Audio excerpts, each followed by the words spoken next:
You're listening to Dark Rain Chronicles.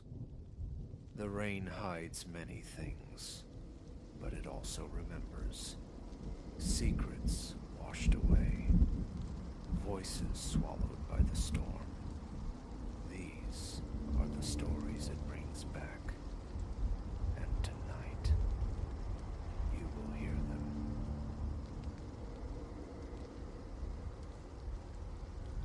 An encroaching chill marked the evening I crossed the threshold of my forebear's house, a place steeped in memory, yet estranged by time. My purpose was simple, a swift reclamation of heirlooms left dormant in the wake of my grandparents' departure.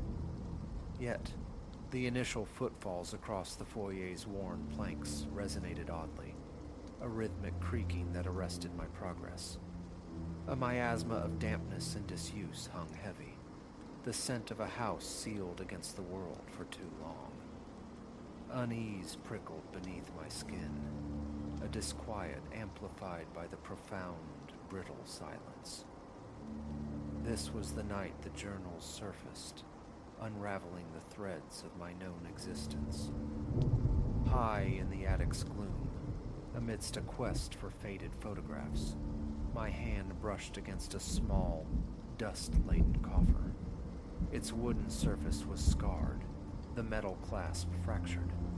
It yielded with minimal persuasion, revealing a cache of notebooks, their covers weathered, pages yellowed like old bone, script blurred by time's passage.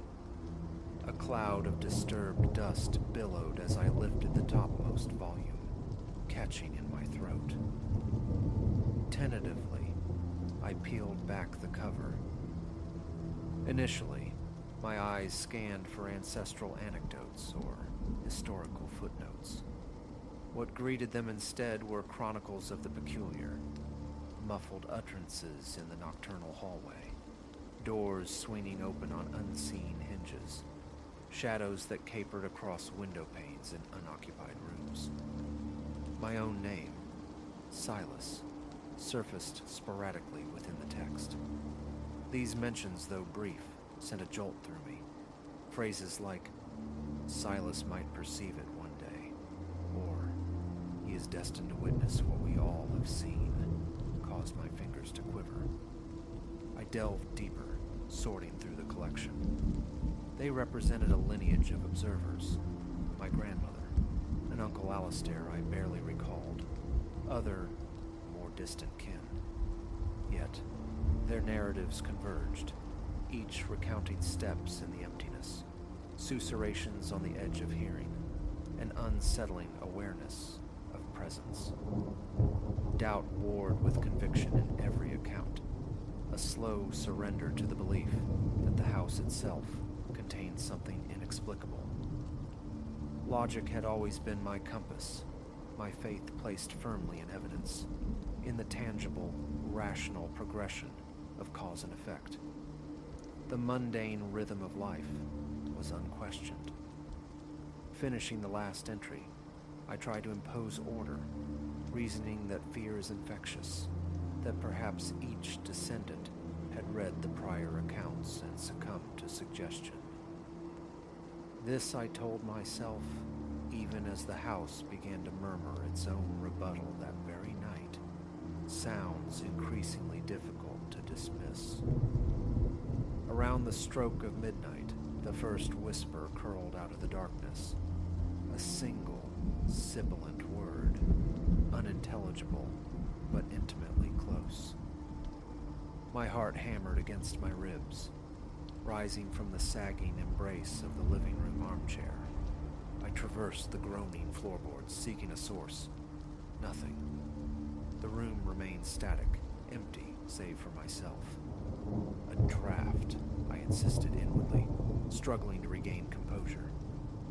Minutes later, a faint scraping sound emanated from the hallway. A rodent, perhaps. Yet the noise possessed a deliberate quality. It ceased the instant my foot met the hallway's timber floor.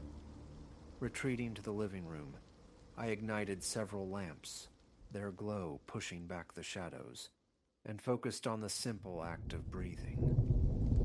A tightness constricted my chest. My palms grew slick. Nerves, I repeated silently, just the old journals seeding my imagination. Seeking distraction, I settled at a small table, leafing through more pages. Then, a notation snagged my attention. Mention of a locked door in the cellar. Years had passed since I'd last descended there.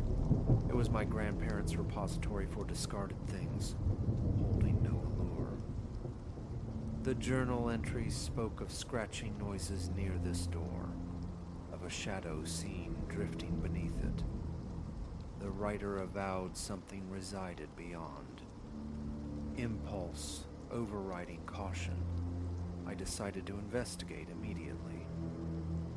Armed with a torch retrieved from a kitchen drawer, I located the basement entrance in the rear passage. The hinges shrieked protest as I pulled it open, releasing a gust of musty, subterranean air. Steep, narrow steps plunged into darkness. The switch at the top proved useless. The torch beam sliced through the gloom as I descended cautiously, the air growing colder, thick with the smell of damp stone. My feet navigated the treacherous, decaying wood. At the bottom, crates and an old workbench loomed like forgotten sentinels. Cobwebs draped the corners, dust motes dancing in the torchlight. And there, in the far left corner, stood another door. It seemed more ancient than its surroundings, paint peeling from chipped wood. My light found the dull gleam of a metal padlock, securing a heavy latch. The journals had spoken of a locked door. Could this be it? Drawing nearer, I felt a subtle draft bleed from its edges. I leaned close, straining to hear. A faint noise whispered from within, a soft, shuffling sound. I stood transfixed, staring at the wood, my throat constricting, hands trembling. Adrenaline surged, urging retreat, yet a relentless curiosity anchored me. I grasped the padlock, testing its solidity. It held fast. No key was apparent amidst the cellar's debris, and no immediate justification presented itself for forcing entry. The diaries offered no specifics about what lay beyond, only that the door remained perpetually sealed.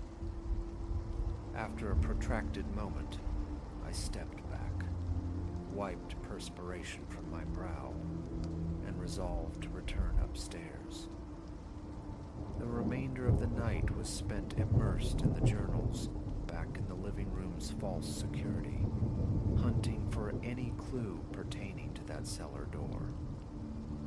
I read of phantom footsteps migrating between rooms, of lights that sputtered without cause, of doors slamming shut in windless conditions. Cold spots were a recurring motif. One entry chilled me further. The presence intensifies when disregarded. The implication resonated, a consciousness reacting to attention or its absence. The diaries offered no neat solutions, only raw, personal testaments of sensory siege. As the hours bled towards dawn, my tension coiled tighter. Fatigue weighed heavy on my eyelids, yet sleep remained elusive. Every trivial sound, the house settling, the wind's moan, the refrigerator's ancient hum, became amplified, monstrous. Near 3 in the morning, exhaustion claimed me briefly in the armchair.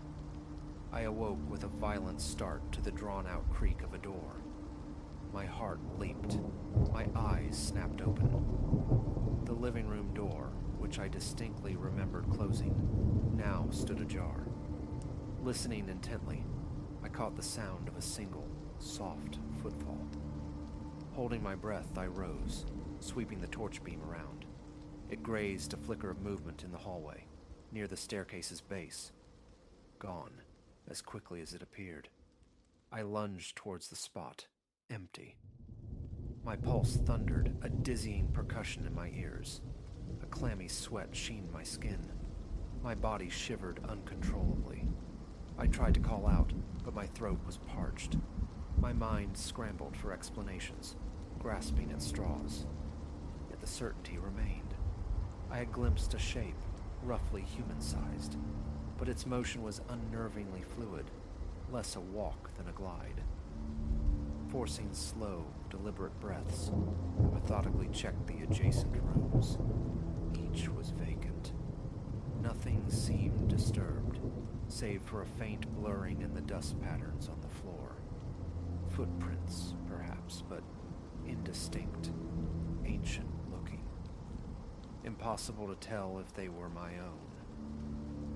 The following morning became a frantic quest for the basement door key. I sifted through kitchen drawers, pried open rusted tins in the attic, probed beneath loose floorboards. Old photographs, receipts, letters surfaced, but no key. An escalating compulsion to breach that door gnawed at me, a desperate hope for answers residing within. Shoving aside boxes in an attic corner revealed a small metal container. Though locked, its lid was pliable enough to yield to a screwdriver's leverage. Inside, nestled on faded velvet, lay a ring of keys, tarnished with rust. Carrying them down to the cellar, I tried them against the padlock. The third key slid home, turning with a decisive click that echoed in the subterranean quiet. I didn't immediately throw the bolt. Merely testing the key felt like a transgression. I stood there, torchlight wavering on the defiant lock, the frantic rhythm of my heart loud in the silence, my mouth desert dry. Was I prepared? Uncertainty warred within me. One part anticipated an anti-climax, an empty storage space, a forgotten closet. Another part recoiled, dreading a confirmation of the diary's shadowed whispers. Resolution hardened. I turned the key again. The lock sprang open with a sharp report. I removed it, placed a hesitant hand on the latch, then lifted. The door groaned inwards, releasing a cool, damp current that raised goose flesh on my arms. I directed the torch beam into the opening. The space was compact, closet-sized, lined with shelves cluttered by old jars and dusty implements. The floor was bare concrete. Spotting a light switch, I flicked it. A single, naked bulb flared, illuminating the cramped interior. I stepped across the threshold. Initially, nothing seemed amiss. Then my gaze fixed on a faint discoloration staining the far wall, like water damage, but strangely contoured. As I moved closer, the temperature plummeted palpably. My breath plumed white. A scraping sound rasped from directly above. My head snapped up. Only ceiling beams met my eyes. Abruptly, the door slammed shut behind me. The bulb flickered violently. I lunged for the handle, twisting, pulling. It felt immovably stuck, as if braced from the other side. Panic surged, my breathing ragged. I shouted, my voice swallowed by the confined space. After several frantic attempts, the door suddenly yielded, sending me stumbling back into the main cellar. It swung freely now, revealing emptiness beyond. I checked the latch. It wasn't engaged. There was no physical reason for it to have jammed.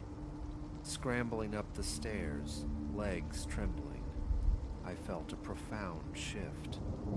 The diaries hadn't merely recorded history. They had charted a map of experiences I was now navigating. The inexplicable forces were real. Clutching the journals once more, I devoured further entries. One described an oppressive sensation of being watched. Another detailed an overwhelming chill, encountered near that very same locked door. The chilling realization dawned. I was unwittingly reenacting the past, page by harrowing page. For several ensuing days, I remained ensconced within the house, driven by a grim determination to unearth some truth. Afternoons were consumed by exploration, tapping walls for hollow cavities, examining vents, tracing patterns of cold drafts. The house maintained a deceptive normality under the sun's glare, punctuated only by sporadic creaks or the distant echo of footsteps. But nightfall invariably brought a resurgence of tension. Soft thuds resonated through the structure. Whispers feathered the edges of hearing. My senses became painfully acute, every sound triggering a jolt of adrenaline. A perpetual knot resided in my stomach, sometimes stealing my appetite entirely. I existed in a state of nervous anticipation, craving a definitive glimpse of whatever entity shared this space. I carried a camera, attempted audio recordings, desperate for tangible proof. The tapes yielded only static and the mundane groans of aged timber. One evening, seated in the living room, I read my grandfather's account. He described feeling a palpable presence materialize behind him as he sat in this exact armchair, a distinct pressure settling on his shoulders, like unseen hands. As the words registered, a feather-light touch brushed the nape of my neck. I leaped up, spinning, torch beam cut in the air. Empty space. Yet the spot where I'd been sitting felt distinctly colder. The hairs on my arms prickled. My skin tingled. I rubbed my arms vigorously, seeking warmth that wouldn't come. That night, I was twice roused by the sound of footsteps pacing the upstairs hall. Each time I bolted from bed, finding only emptiness. The second time I held back, peering through a narrow crack in my bedroom door. The steps were slow, heavy, like boots on wood. They approached, paused unnervingly close to my door, then proceeded onward. A shadow flowed across the sliver of light beneath the door. It receded, followed by the measured creak of the staircase, descending one step at a time. Fear rooted me to the spot, unable to open the door. My pulse roared in my ears. Morning brought the futile ritual of rationalization. I searched the house anew for any sign of intrusion. Nothing was missing, nothing disturbed. Doors and windows remained secured. No footprints marred the dew-kissed ground outside. I began documenting my own experiences in a blank notebook, my script unsteady as I described the fleeting hallway shape. Each entry felt like adding another link to a chain forged across generations, my own name joining the litany of haunted witnesses.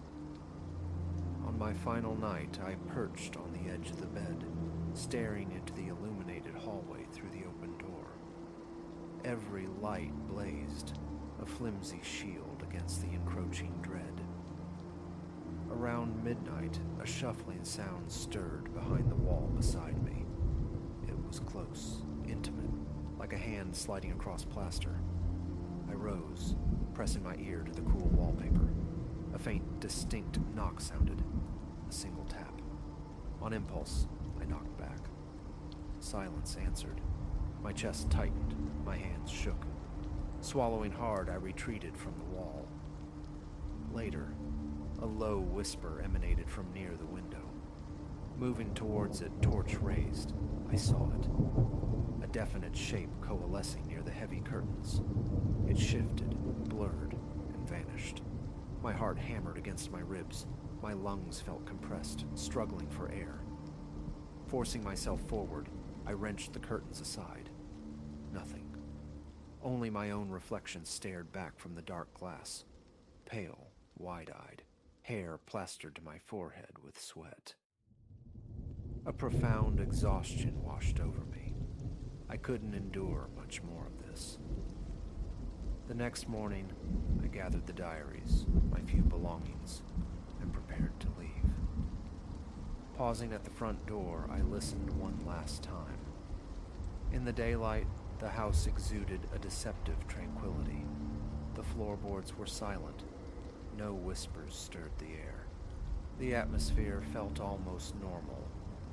But beneath the surface calm, I sensed the familiar, latent tension coiled in the silence.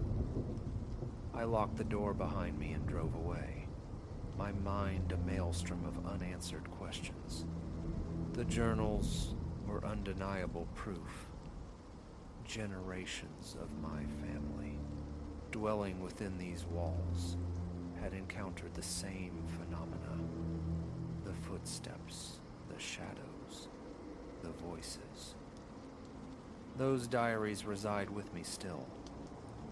Occasionally, in the sterile quiet of my apartment, far removed from that ancestral home, I revisit their brittle pages. The words instantly conjure the atmosphere of those shadowed hallways, the suffocating weight of the unending nights. Even now, faint sounds sometimes intrude upon my solitude, particularly in the deep hours. Whether I carried something intangible away with me, or if my psyche remains ensnared in that cycle of fear and fascination, I cannot say. Returning holds no appeal. The diaries stand as sufficient testament. Logic possesses its limits, and within that house, every creak, every rustle, every disembodied whisper holds an undeniable reality for those who bear witness.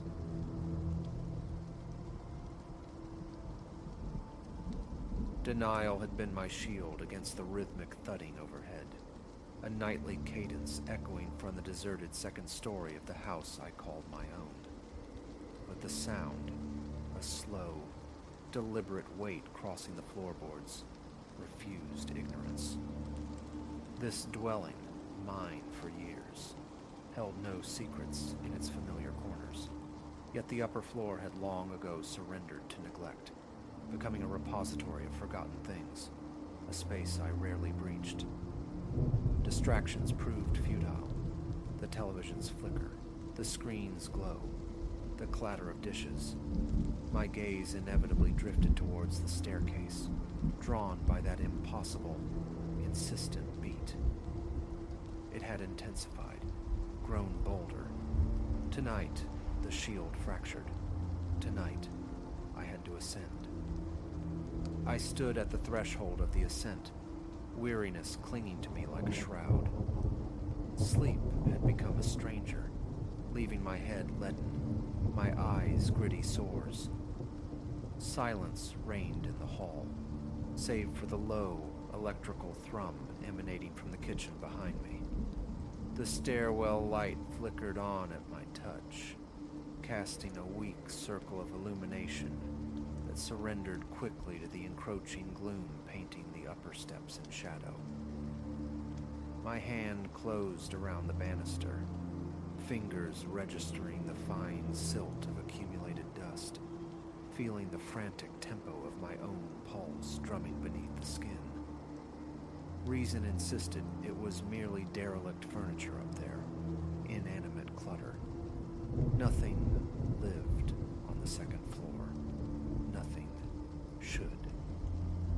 My ascent began, one measured step at a time, each tread coaxing a groan from the aged wood. Between footfalls I strained to listen, hearing only the house's quiet breath. Then, higher up, a faint echo reached me, that soft percussion, distant yet undeniable. Another step, and the thump gained clarity, resolving into a slow, purposeful stride overhead. Breath itched in my throat. My heart hammered a frantic tattoo against my ribs. Slick perspiration bloomed on my brow. Proximity amplified the sound, transforming it into a heavy, intermittent rhythm. Tread.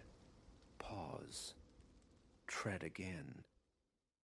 The landing offered a view down a constricted hallway feeding 2 chambers, the guest room, dormant for ages, and an adjacent void choked with surplus boxes. The rest was an expanse of dust-sheeted shapes, monuments to obsolescence. I sought illumination from the hallway switch, but the overhead bulb offered only a jaundiced, feeble glow, leaving the corridor's edges blurred in shadow.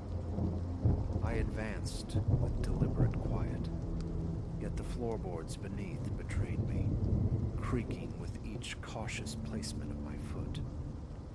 My mouth was parchment dry. Swallowing felt like effort. Ahead, the footsteps ceased. Silence descended, amplifying the rasp of my own breathing, the insistent throb within my chest. I reached the guest room door, the metal knob cool and solid beneath my hesitant touch. A half-formed expectation, resistance, a push from the other side, dissipated into nothing. I turned the knob. The door swung inward with a faint, complaining squeal. My eyes swept the interior, a landscape of forgotten furniture draped in pallid sheets. The bed's outline, nightstands, a dresser, a skeletal floor lamp in the corner, all appeared undisturbed, slumbering beneath their dusty shrouds. Yet the air hung thick, heavy with the stale perfume of decay, of aged fabric and time itself. Crossing the threshold, I found the overhead light defunct. My flashlight beam sliced through the gloom, illuminating a swirling galaxy of dust motes dancing in the artificial cone of light. Cardboard boxes littered the floor near a hulking trunk pushed against the window. The sheets bore faint stains, discolorations mapping neglect across the room's forgotten topography. Stillness reigned. No visible disruption marred the scene, yet a knot tightened deep in my gut, an instinctive bracing against unseen impact. I approached the bed, lifting a corner of its shroud.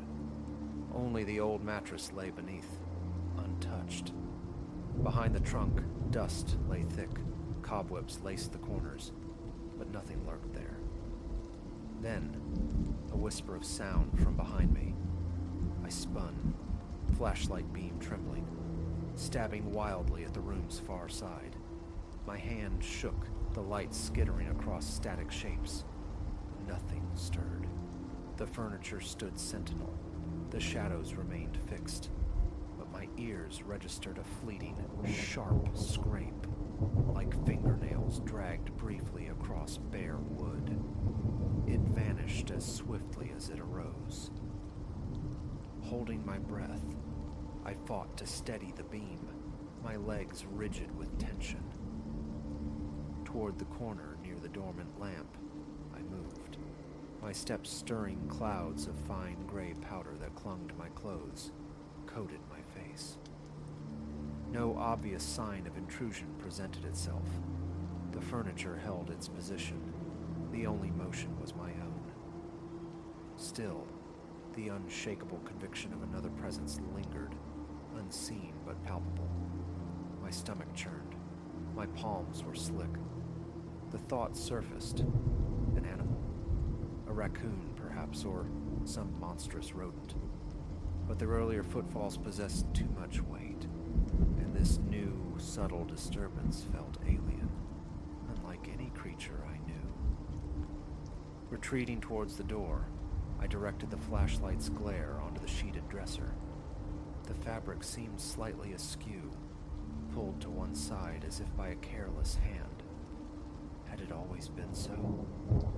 Memory failed me. Lifting the sheet revealed the familiar surface beneath. Tarnished picture frames. Forgotten trinkets. Nothing more. Back in the hallway's dimness, the flashlight beam carved arcs through the chilled air. Goose flesh prickled my arms. The taste of dust lingered on my tongue. Leaning over the banister, I peered down the stairwell. Below, the ground floor lay dark, punctuated only by the soft glow of the living room lamp I'd left burning. Familiar territory. Normalcy. My focus returned to the upper level, each creak of the floorboards underfoot vibrating through my bones. I navigated towards the second room, the storage space. Its door stood slightly ajar.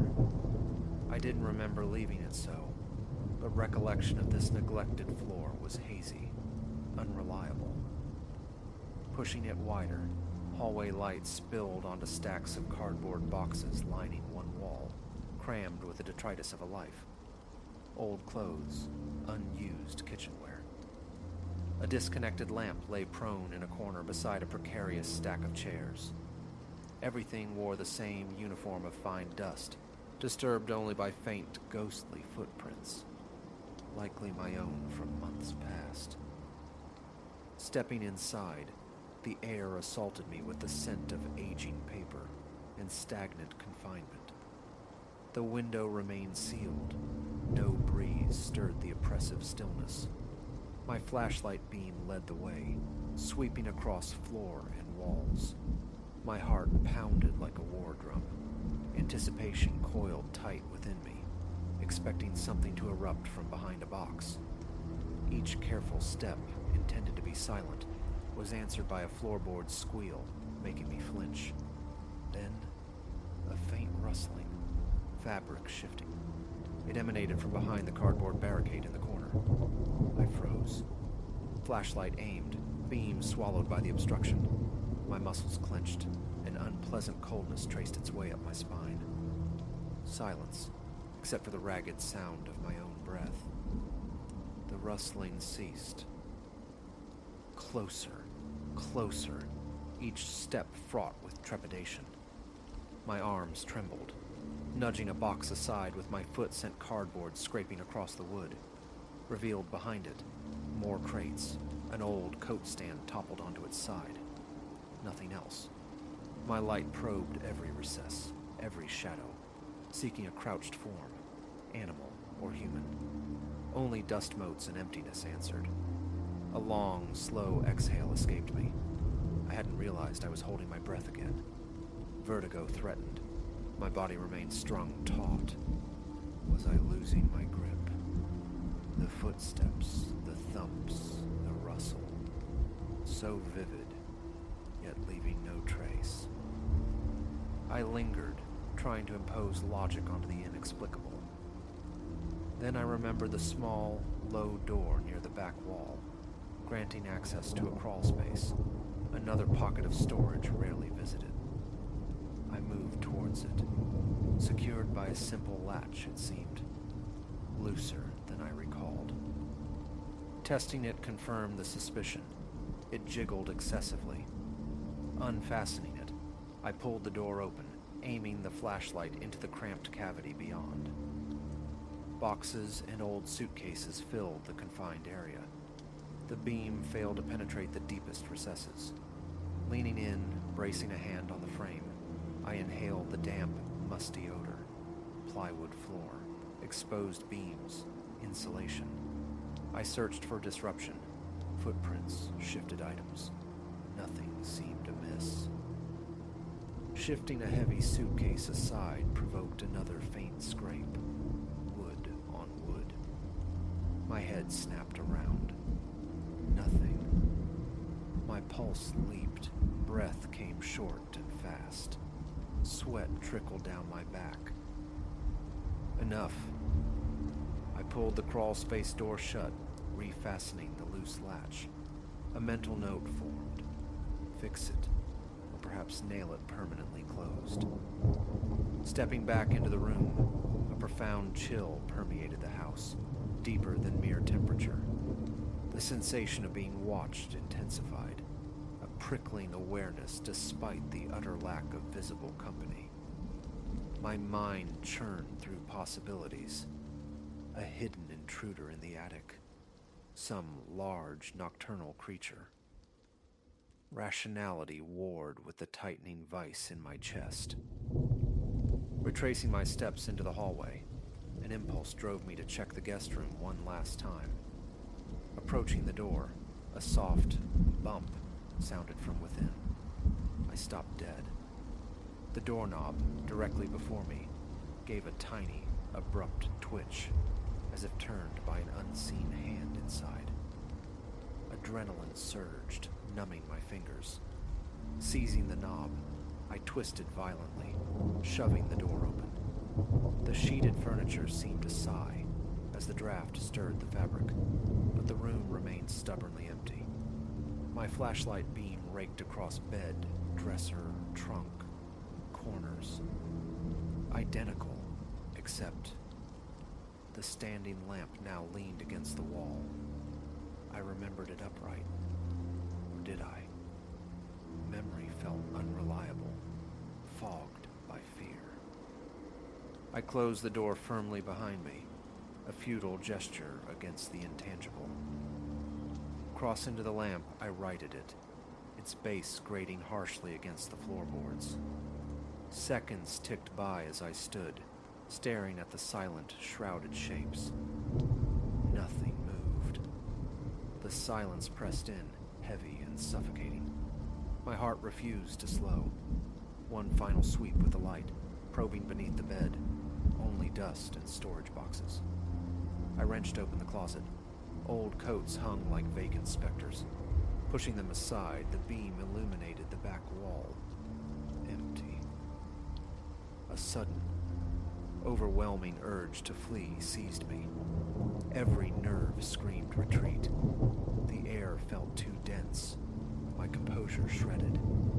I bolted from the room, leaving the light burning, stumbling back into the hall and towards the stairs. Gripping the banister, I descended rapidly, the steps groaning their loud complaints beneath my haste. Escape was the only imperative. Downstairs, I gasped for air, chest tight, temples throbbing with a dull ache. I flooded the living room and kitchen with light, banishing shadows with artificial glare.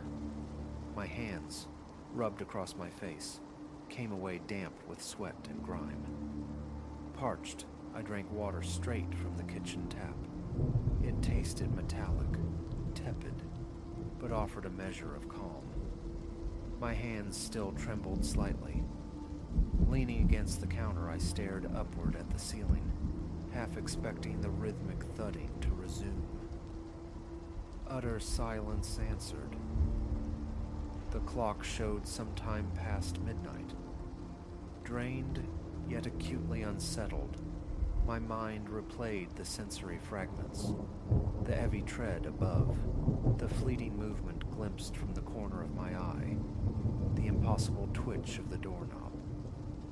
At the bottom of the stairs stood an old door, long unused, but fitted with a sturdy lock. I found the key, turned it. The click echoed, unnaturally loud in the stillness. A flimsy defense, perhaps, but a necessary comfort. Extinguishing all lights save the downstairs hall lamp, a beacon against the dark, I retreated to my ground floor bedroom. The door clicked shut, the lock engaged. I sat on the bed's edge, exhausted but wired, heart still racing, thoughts tangled. I forced myself to breathe slowly, focusing on the air conditioner's drone, the clock's quiet tick. A distant creak from above. Imagination or the house settling? Wiping sweat from my forehead, I lay back, fully clothed, boots and all. Staring at the ceiling, every muscle remained coiled. Tomorrow loomed, uncertain. Call someone? Empty the upper floor myself, searching for nests or structural faults, or simply ignore it, hoping the phantom footsteps faded. Plans dissolved before forming. Tonight, fatigue outweighed fear. My eyes felt weighted, yet relaxation remained elusive. The memory of movement in shadowed corners persisted. Those footsteps, so undeniably present, yet leaving no trace. I would remain downstairs. I couldn't bear to hear that sound again. Couldn't face the oppressive feeling of being watched from the gloom above. The small lamp cast a comforting glow, a small island of light against the encroaching dark. Pulling the covers close, I waited for sleep, haunted by images of white shrouds, dancing dust motes, and the unnerving memory of the turning knob. My stomach clenched at the recollection. Eyes half closed, I contemplated how disuse could transform a familiar space into alien territory. The second floor, once integral, now felt like another world entirely. The footsteps might return, or they might cease. For now, ignorance felt like the only viable shield. I listened to my heartbeat gradually slowing in the unsettling quiet, preferable by far to the heavy tread from overhead. Eventually, eyelids sinking, I drifted towards a fitful sleep, the question of what morning and the floor above might hold, hanging unanswered in the charged silence of the house.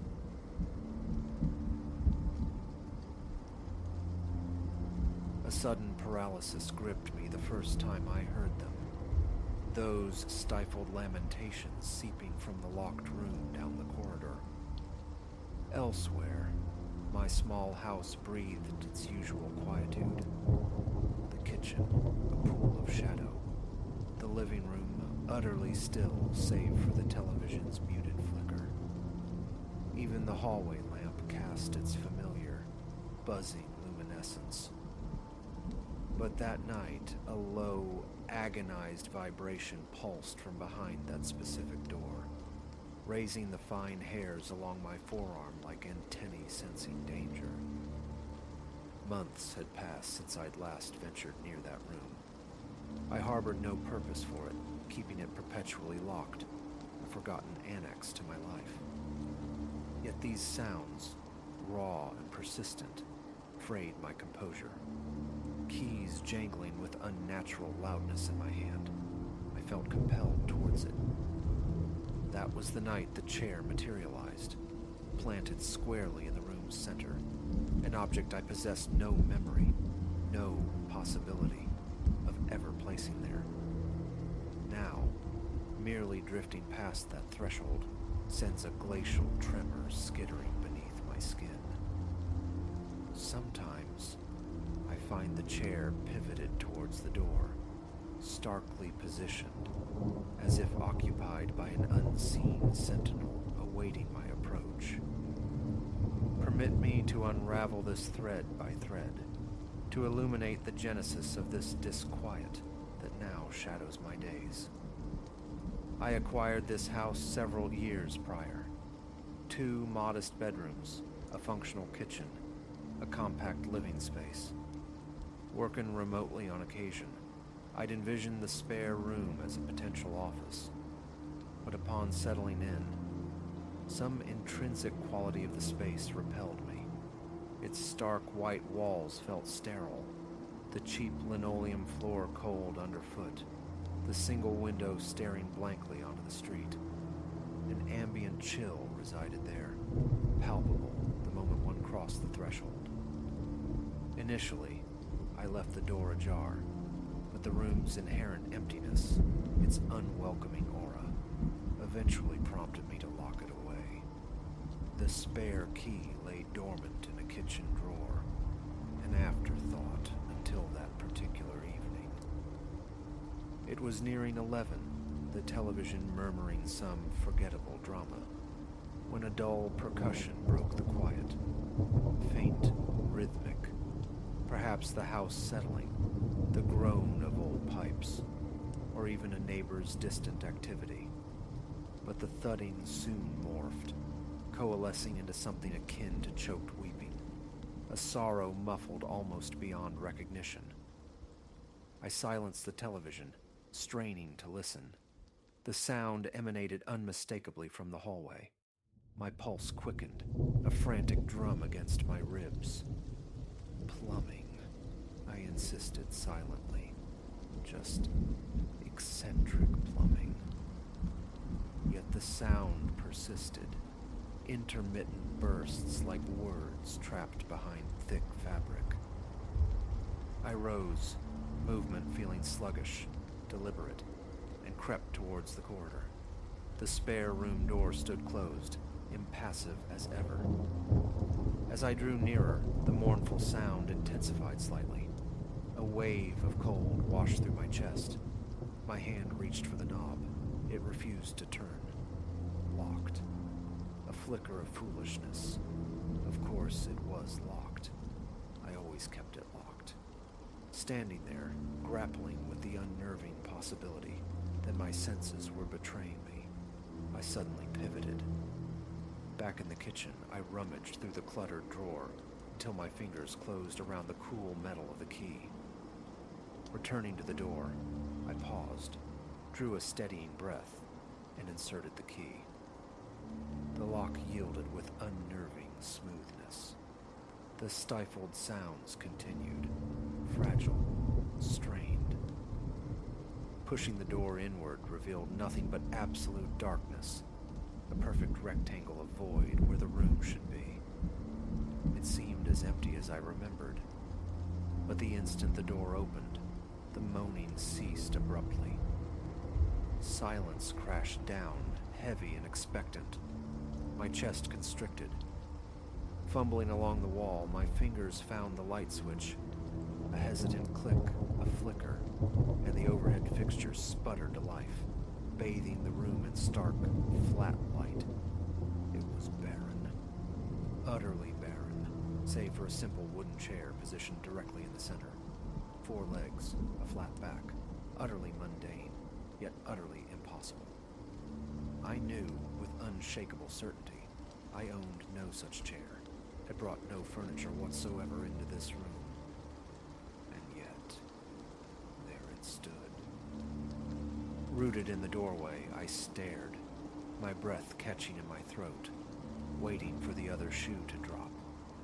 My heart hammered against my ribs, loud in the sudden profound silence. No groans, no creaks, no spectral footfalls disturbed the quiet. Tentatively, as if fearing to disturb an invisible occupant, I stepped inside. The linoleum was frigid beneath my socks. I circled the chair, scrutinizing it, searching for any clue, any anomaly. Scratches marred the seat, the edges showed wear. Unremarkable. I laid a hand on its back. The wood felt smooth, dense, and unnaturally cold. My gaze darted to the window, locked securely from within. The entire room sealed from the outside by my own hand. No one could have entered. No one could have placed it here. The logic was inescapable, yet the reality defied it. A vortex of confusion and primal fear churned within me. My stomach twisted into a knot. Backing slowly out of the room, my eyes fixed on the inexplicable chair, I reached for the switch, plunging the space back into darkness. The click of the lock turning felt deafening as I secured the door once more, my hands trembling uncontrollably.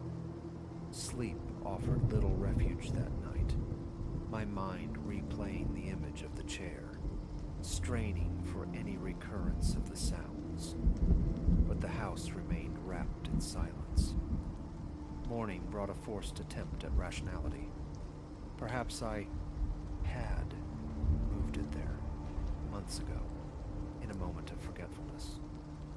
The thought felt flimsy, absurd, yet I clung to it, trying to dispel the unease. Days slipped by. The nights remained quiet, but the corridor near that door became a zone of palpable cold. Usually warmed by the afternoon sun, that stretch of hallway now felt like stepping into refrigerated air. goose flesh would erupt on my arms, prompting a hasty retreat. Then, one morning, heading out for errands, an irresistible compulsion seized me. Check the chair.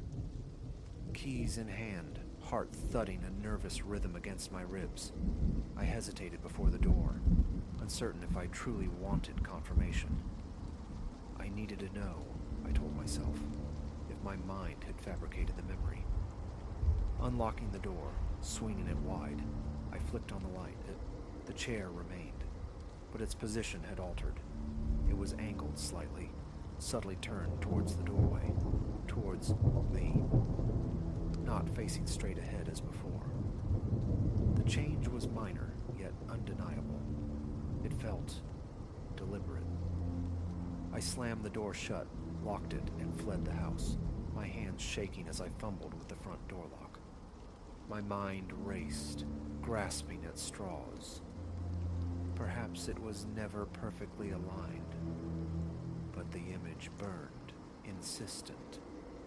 Something, or someone, had shifted its gaze. I drove aimlessly, errands forgotten, the image of the angled chair superimposed on the windshield.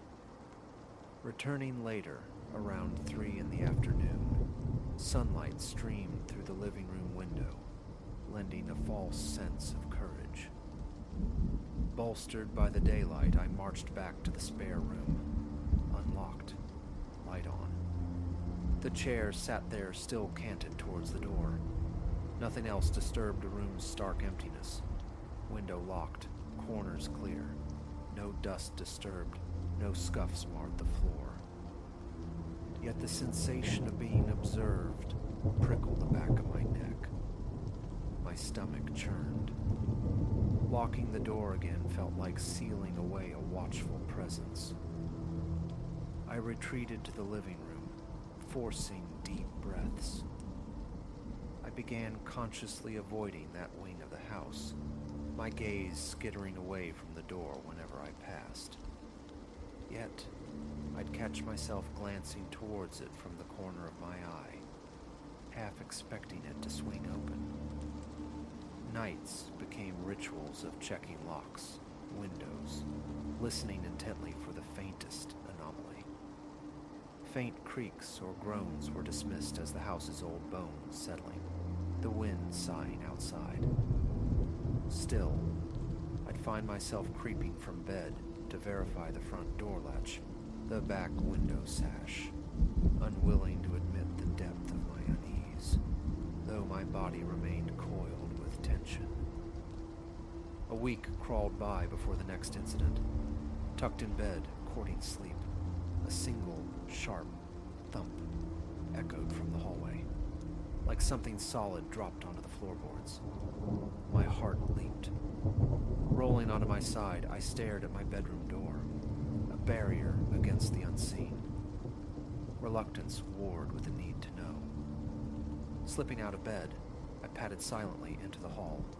The spare room door remained closed. My hand reached for the knob. It felt unnaturally cold, colder than the ambient air. I turned it. Click. Locked. Exactly as I'd left it. Pressing my ear to the wood yielded only silence.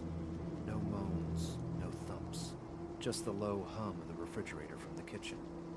Defeated, I returned to bed, mind spinning uselessly. The following morning, I called Mateo. Practical, grounded Mateo. I recounted the noises, the inexplicable chair, trying to sound casual, detached. He chuckled, predictably suggesting stress, overactive imagination. Come see for yourself, I urged. He arrived that afternoon. I led him directly to the door, unlocked it. The chair stood sentinel, but now, impossibly, it seemed returned to its original, forward-facing position. Mateo stood in the doorway, arms crossed, eyebrow arched in skepticism. He ambled in, circled the chair, peered at the window, tapped the walls, even briefly sat in it. Elias, he said, clapping my shoulder. It's just a chair. Maybe the previous tenants left it. You probably just forgot bringing it in. Frustration simmered beneath my forced calm. I knew what I knew, but I didn't argue. He stayed for a beer, conversation drifting to safer topics. As dusk settled, he left, leaving me once more alone with the house and its secrets.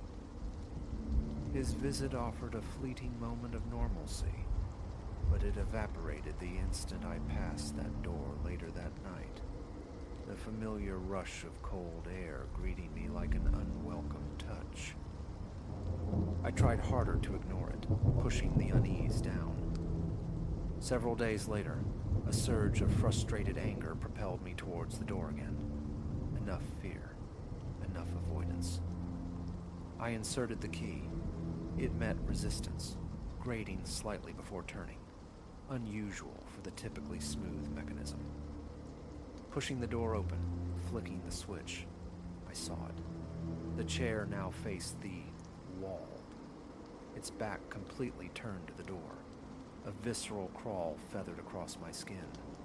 The air in the room felt heavy, stale, and the prickling on my neck intensified. Stepping inside, I touched the chair, intending to move it, to assert some control. My hands recoiled. The wood felt intensely cold, as if it had absorbed the chill of a tomb. Gritting my teeth, I forced myself to grasp it again, the cold seeping into my palms. Sweat beaded on my forehead as I dragged it, scraping loudly across the linoleum, closer to the window. Just to change something. I retreated, locked the door, and paced the living room, heart pounding, a volatile mix of fear and fury churning inside. Was someone getting in? The thought spurred me into action. I meticulously checked every window lock, every door latch, every conceivable point of entry. All secure. I even hauled myself into the attic, dust motes dancing in the torch beam. Empty, silent. Descending, the house felt ordinary, benign, except for that one sealed room. That night, I resolved to keep vigil. I settled onto the floor in the darkened hallway, directly outside the spare room door, listening. My back ached, my legs cramped, but I remained, eyes fixed on the faint outline of the door in the gloom. The house offered only the familiar hum of the refrigerator. An hour passed in fruitless silence. As I finally pushed myself up, stiff and defeated, a soft, distinct scrape sounded from the other side of the door, the unmistakable drag of wooden legs on linoleum. I froze, hand braced against the wall, breath held captive in my chest. Unlock it. Check. The impulse roared with a paralyzing dread. I couldn't. Instead, I fled to my bedroom, slammed the door, and lay rigid in bed, heart hammering a frantic tattoo against my ribs. In the week that followed, I refused to open that door, yet the passage beside it remained a gauntlet. Each time I walked by, the blast of inexplicable cold assaulted me, raising gooseflesh, a constant physical reminder. Concentration became difficult. Work suffered. Conversations with friends felt hollow, strained by the secret I couldn't articulate and couldn't ignore. Strange dreams began to plague my sleep. Visions of sitting in that very chair, in that dark room, staring astral-like intently at my own bedroom door. I'd wake abruptly, drenched in sweat, the clock inevitably showing sometime around 3 a.m. Finally, one bright morning, resolve hardened within me. Fed up, exhausted by the fear, I decided, open the door, remove the chair, reclaim the space. I marched to the door, determination warring with a tight knot of anxiety in my chest. It's just a room, I chanted internally, just a piece of furniture. The key turned. The light flickered on. The chair faced the door again. But it was closer now. Palpably closer. As if it had incrementally edged forward. The space between it and the threshold had shrunk. I stood frozen, hand welded to the doorknob, my limbs feeling leaden. Tears of sheer nervous exhaustion pricked my eyes. Forcing myself forward, I seized the chair by its top rail and pulled. It resisted for a fraction of a second before yielding with a jarring scrape that echoed unnervingly in the small, empty room. Heart pounding like a drum, I dragged it out into the relative safety of the hallway, leaning it against the wall. I stared at it, half expecting unseen hands to snatch it back. Nothing. Releasing a ragged breath, I glanced back into the room. Empty. Bare walls, bare floor, no shadows playing tricks. I left the door open this time, a small act of defiance, and turned back towards the living room. I was perhaps halfway down the corridor when it happened. That frigid blast, more intense than ever, washed over my back. I spun around. The spare room door slammed shut with violent finality. I flinched, a choked gasp escaping me. My hands flew up, trembling. The chair remained propped against the hallway wall, an inert witness. I took a hesitant step back towards the now closed door, hand outstretched, but the thought of touching that knob again filled me with a profound, visceral revulsion. My mouth was desert dry, my legs shaky. And so, things remain. The chair still leans against the corridor wall, a silent, displaced sentinel. I haven't attempted to open that door again. The cold persists, an invisible barrier I cross with hurried steps. Sometimes, late at night, I fancy I hear a faint, muffled sound, but I clamp down on the urge to investigate. The tension is a constant companion, a tight band around my chest.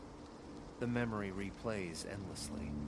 The sudden appearance of the chair in the locked room, its inexplicable migrations. Logically, I should gather my belongings and abandon this place. Yet, I feel anchored here, tethered to the unease. This was supposed to be my sanctuary. What lies behind that door now, I cannot say, without turning the key. An act I currently lack the courage to perform. All I know is the room felt wrong from the very beginning.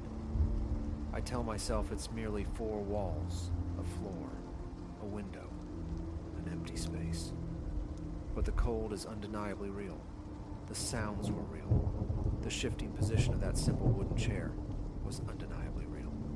There is no understanding it, and perhaps understanding is the last thing I truly desire. For now, avoidance is my only strategy. That, and sleeping with the lights burning, waiting, always waiting, for the sanctuary of morning.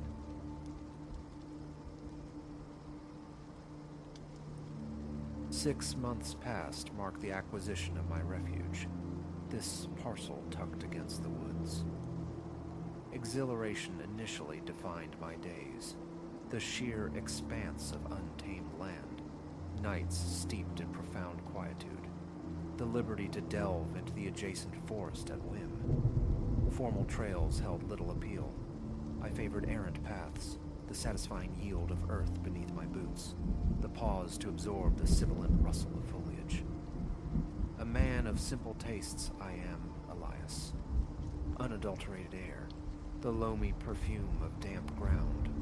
These were my sole requirements. Yet scarcely a week into this idyll, an inexplicable shift began. The 7th dawn found Elias waking disquieted.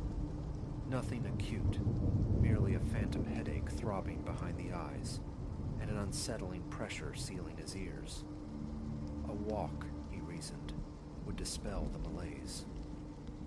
Donning his worn jacket, he emerged into a morning painted in leaden hues. A temperate wind grazed his cheek as he approached the forest's edge. The trees stood sentinel, familiar enough, their branches hosting a scattering of chirping birds. His boots broke the brittle silence of fallen leaves, tracing the indistinct track worn by his own recent passages. Gradually, the cranial ache subsided. His respiration found a calmer rhythm. Perhaps, he mused, it was merely the residue of fitful sleep. It was then that the sound reached him, a susurrus, faint, elusive. Elias halted, muscles tensed.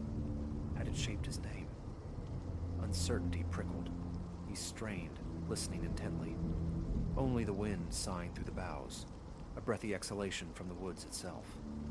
The name, if it ever was, did not repeat. A shrug, a dismissal. The wind plays tricks. He pressed onward for another quarter hour, the lingering disquiet now just a faint hum beneath his awareness. He inhaled deeply, savoring the rich, telluric scent. Deciding the morning's exploration sufficient, he pivoted homeward. All appeared unchanged, tranquil. Day 8 dawned with an insidious anxiety. Elias found himself perpetually glancing over his shoulder, a nameless apprehension not in his gut. An attempt to lose himself in a book on the rear porch proved futile. Restlessness churned within him. Setting the volume aside, he stood, gaze fixed on the stoic tree line. Another walk, he resolved. Perhaps the woods could soothe this internal tremor. He entered the forest's embrace, consciously easing the tension in his shoulders, forcing slower breaths. After some minutes, it returned. Sharper this time, undeniable. Elias. A low, sibilant utterance, drawing out the syllables. His scalp prickled. A vice tightened around his throat. He spun.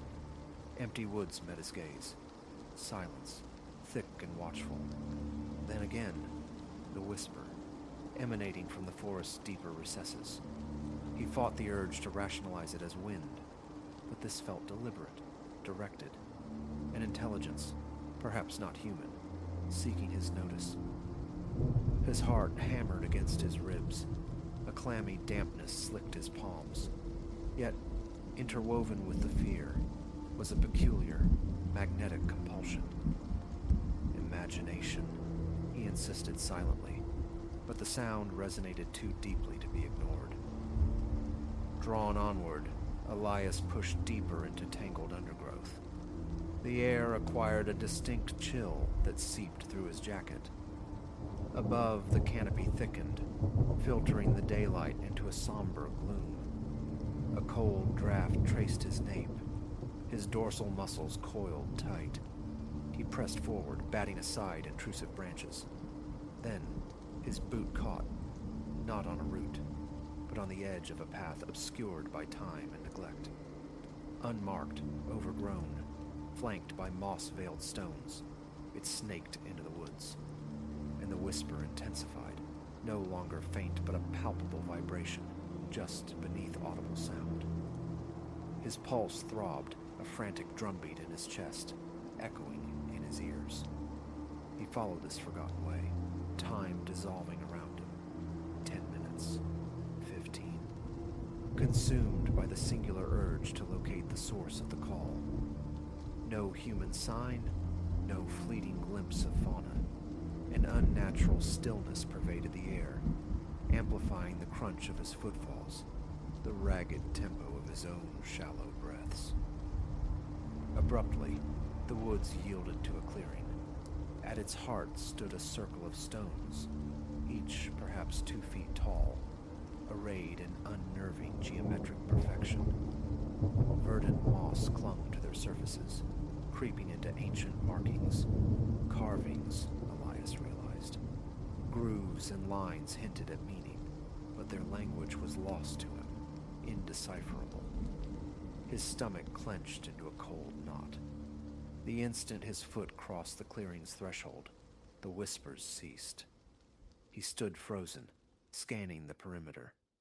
Towering trees formed a dense wall, their interlaced branches obscuring much of the sky, casting the space in perpetual twilight. The temperature plummeted. His breath plumed in faint clouds before him. The silence wasn't peaceful.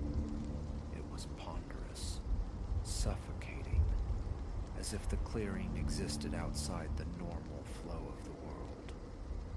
His heart beat a heavy tattoo against his sternum. His skin prickled with goose flesh. Hesitantly, Elias approached the circle, his boots sinking slightly into the damp, yielding earth. He stooped, extending a hand to touch one of the megaliths. Its surface felt cool, rough, beaded with moisture. His fingertip traced a deep carving, its edges surprisingly sharp beneath the moss. A sudden, visceral certainty washed over him. He was being observed. He glanced sharply over his shoulder. Nothing but trees. Yet the sensation of unseen eyes persisted, intense and unwavering. Behind him, a sharp crack, a branch snapping underfoot. He whirled, fists instinctively clenched. Empty space. He stood utterly still, breath catching in his throat, pulse hammering a frantic rhythm in his ears. An involuntary tick fluttered beneath his left eye. Then a soft rustling, unnervingly like fabric drawn across the forest floor. Another turn. Again, nothing visible, but the fine hairs on his arms rose. A cold sweat beaded on his brow. He began to retreat, step by careful step, refusing to turn his back on the silent clearing. His feet tangled on unseen roots, yet he kept his balance. A primal urge to flee surged through him. "I don't belong here," he breathed, the words barely audible, his own voice sounding distant and tremulous. He fled the clearing, scrambling back along the overgrown trail. The chill air pressed against his face, failing to cool the feverish heat rising within him. Sweat trickled from his temples despite the cold. Every few strides he cast fearful glances behind him. The trees seemed to lean closer, their branches groaning like ancient bones as the wind stirred them. Relief washed over him, potent and sharp, as he burst into a more familiar stretch of woods, recognizing the fallen giant near the babbling creek he often followed. He didn't slow his pace until he stumbled into the relative safety of his own backyard. Stepping onto the porch, a long, shuddering breath escaped him. His shoulders sagged, releasing tension held unknowingly tight, though an ache lingered deep in his chest. Sleep offered no sanctuary that night. Each time Elias closed his eyes, the image of the stone's circle materialized. The moss, the cryptic carvings, the oppressive weight of its silence. He tossed, turned, his mouth parched. The familiar chorus of night insects outside became a source of startling jumps. Seeking meager comfort, he switched on a small lamp in the living area, eventually drifting into a shallow doze on the couch. Around 3 in the morning, he jolted awake, drenched in sweat, heart slamming against his ribs. Had he heard it again? His name, a sibilant breath issuing from the encompassing dark. He scanned the shadowed corners of the room, confirming his solitude. With immense effort, he forced himself back to bed, but true rest remained elusive, his sleep fractured and uneasy. In the ensuing days, Elias attempted a deliberate return to normalcy. He busied himself with small repairs, a recalcitrant cabinet hinge, a complaining floorboard. He wrestled a mower across the modest front lawn, anything to occupy his mind. Yet, comfort remained unattainable. Every glance towards the tree line behind the house provoked a visceral clenching deep within him, a feeling akin to being summoned, even without an audible call. His nerves stretched taut as wires. His appetite waned. He found himself losing minutes, sometimes longer, simply gazing out the window, thoughts adrift. By the 10th day, Elias resolved he couldn't surrender to this amorphous dread. Lacing sturdy boots, armed with a heavy flashlight despite the midday sun, he ventured back into the forest. He kept to the wider, sun-dappled paths initially. The earth felt solid beneath him. The air carried the clean tang of pine. Birds offered their uncomplicated melodies. A measure of calm settled over him. But as he progressed deeper, the familiar chill returned, leaching warmth from the air. Then, the barely discernible track leading towards the clearing came into view. He paused, a dull ache blooming at his chest. Just a daytime reconnaissance, he told himself sternly, seeking a mundane explanation. Perhaps they were archaic boundary markers, a forgotten piece of local history. His logical faculties craved a rational anchor in this sea of unease. He reached the clearing. The stone circle stood immutable, precisely as he remembered, though perhaps the moss clung thicker now, greener. Absolute silence reigned. Elias circled the perimeter, his boots whispering on the damp ground. He noticed smaller, half-buried stones scattered nearby. Picking one up, he felt its unnatural smoothness, noted a peculiar groove etched into it, then replaced it gently. Instantly, the prickling sense of observation returned, more intense than before. He spun around, heart leaping. Empty trees, empty air. Yet the presence felt undeniable. His throat constricted. A fine tremor started in his hands. He took a hesitant step back. "Hello?" The word emerged thin, fragile in the heavy air. Only the ringing in his own ears answered. The tension knotted the muscles in his neck into painful cords. A faint, unusual odor drifted on the still air. Damp decomposition mingled with a sharp, metallic tang. His stomach roiled. He thumbed the flashlight on, its beam cutting a superfluous swath through the adequate daylight. He played the light over the carvings, spirals, intersecting lines, patterns utterly alien to him. As the beam swept across the stones, a fleeting shadow danced at the edge of his vision. His head snapped sideways, nothing but bark and shadow. A potent wave of fear clenched his chest. He clicked the flashlight off, standing rigid, listening only to the frantic rush of his own blood. Seconds stretched into an unbearable eternity. He couldn't endure it. Turning, he fled the clearing, his walk accelerating into a stumbling run. His legs felt like lead, lungs burning, mind a chaotic whirl. Back in the house, he bolted the doors, an absurd precaution in the broad daylight. He stood in the living room, gasping for breath, sweat pooling beneath his shirt. His hand shook as he poured a glass of water, gulping it down too fast. He tried the television, seeking distraction, but the images flickered meaninglessly before his unfocused eyes. That evening, Elias leafed through a local hiking guide discovered amongst the cabin's sparse furnishings. He scanned its pages, searching desperately for any mention of stone circles, archaic carvings, folklore, anything. The guide detailed popular trails, picturesque overlooks, but offered no clue about the hidden clearing or its silent sentinels. Frustration mingled with rising anxiety. The familiar headache returned. accompanied by the sensation of pressure in his ears. He found himself drawn to the window, peering into the impenetrable blackness beyond the porch light. The forest seemed to pulse with a latent energy, watchful and breathing.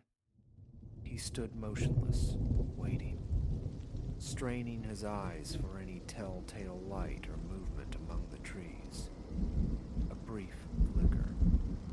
Or was it merely a trick of tired eyes, an artifact of his own strained nerves? His pulse quickened regardless. He retreated from the window's vulnerable pane. The following morning, Elias forced down breakfast. Eggs, toast, coffee tasting like ash. Exhausted by the constant vigilance, he determined to take one final walk, needing to ascertain if anything had truly shifted, needing perhaps to convince himself this was all a construct of his frayed psyche. Around midday, he set out, deliberately keeping to the more open, less claustrophobic sections of the woods. He consciously focused on grounding details, the rough texture of bark beneath his palm, the distinct calls of jays, the authentic sigh of wind through pines. There is nothing else here, he repeated internally, a mantra against the fear.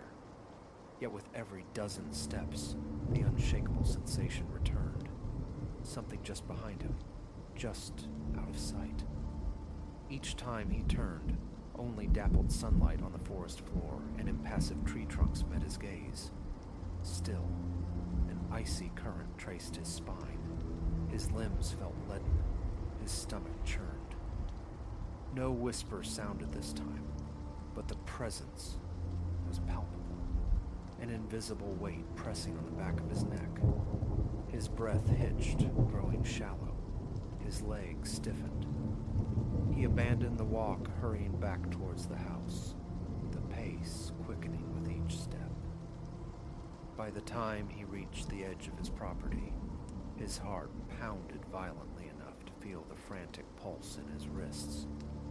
He leaned heavily against the cabin's exterior wall, eyes squeezed shut, his throat raw from the ragged gasps for air. Since that day, the forest walks are irrevocably changed. Stepping beneath the canopy triggers an immediate perceptible drop in temperature, a chill settling deep in Elias's skin. His gaze constantly flits, scanning the periphery for motion that never quite resolves.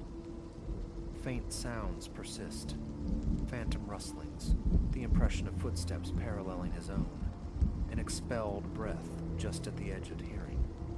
Occasionally, the faint, unsettling odor returns, damp earth laced with metal. His entire frame tightens reflexively. A high-pitched whine fills his ears. His mouth turns instantly dry. He forces himself onward sometimes, arguing against the fear, attributing it to acoustics, suggestion, frayed nerves. But the dread remains, a constant companion in the woods.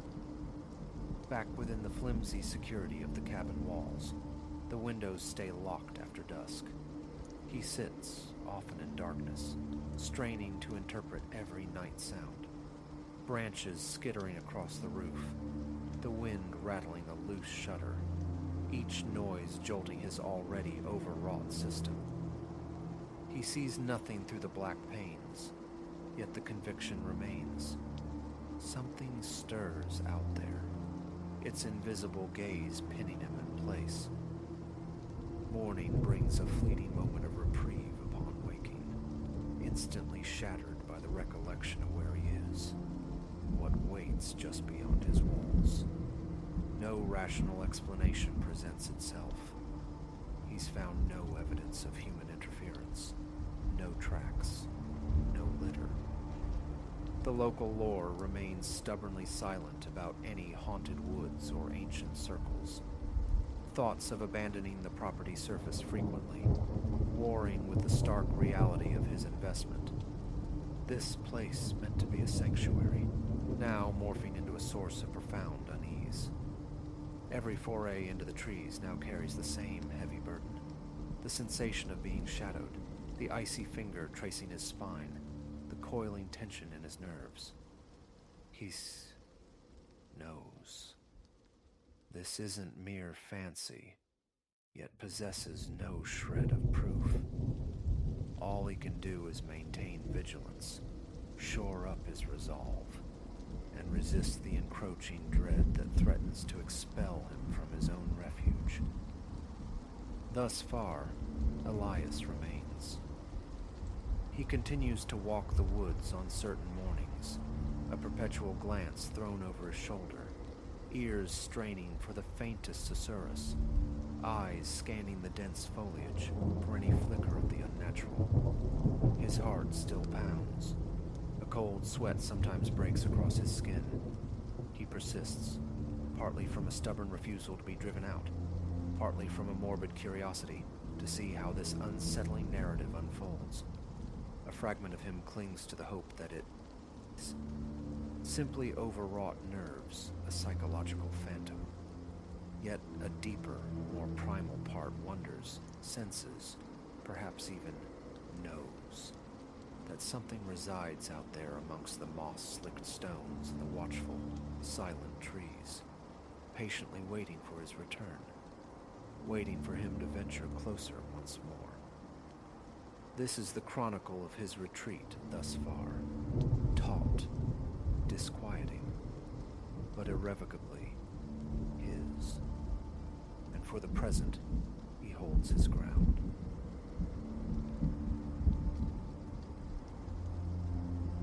Crimson first. Not the dying sun painting the pines, but the crusted lacquer beneath his nails. The brutal streaks across ragged cloth. The dark clots tangled in the frantic snarl of his hair. That was the herald of his arrival. He lurched from the twilight woods, phantom torn from the deepening gloom, just as the last rays bled from the sky.